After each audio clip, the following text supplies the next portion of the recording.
आप देखें कि अगर मैं इस पेंसिल को, जिसके एक एंड पे निब है और दूसरा एंड इसका फ्लैट है, इनको अपने हाथों में प्लेस करके दोनों एंड से इक्वल अमाउंट ऑफ फोर्स लगाऊं, तो देन मुझे निब वाले एंड पे ज़्यादा पेन फील होगा। या फिर मैं आपको एग्जांपल देता हूं कि अगर आप एक नेल को वॉल में पुट करना चाह रहे हो बाय यूजिंग हैमर, देन होता क्या है कि आप उसकी टिप वाली साइड को वॉल के साथ अटैच करके हैमर से फोर्स उसकी फ्लैट साइड पर लगाते हैं एंड यू नेल वॉल में इजीली पुट इन हो जाती है।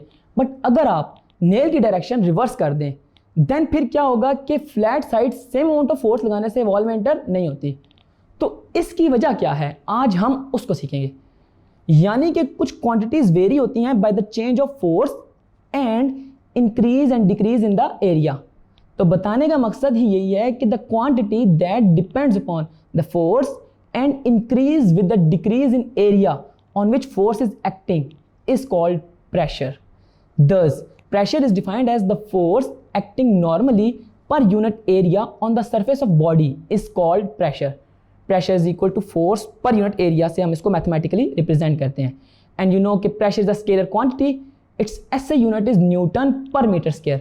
आपको पता है फार्मूला में जैसे फोर्स न्यूमरेटर में है and area is in the denominator, तो तभी इसके यूनिट्स न्यूटन पर मीटर स्क्वायर हैं। इसी को पास्कल भी कहा जाता है, यानी कि 1 न्यूटन मीटर पर square is equal to 1 pascal. ये उस साइंटिस्ट यानी कि ब्लेस पास्कल को उनकी हाइड्रोस्टैटिक्स और हाइड्रोडायनेमिक्स में कंट्रीब्यूशंस को कंसीडर करते हुए न्यूटन पर मीटर स्क्वायर को पास्कल से रिप्रेजेंट किया गया। बाकी अब हम इस पूरे चैप्टर में प्रेशर को स्टडी करेंगे, लेकिन अभी तक के लिए जस्ट इतना ही। नेक्स्ट टॉपिक में हम एटमॉस्फेरिक प्रेशर को देखते हैं।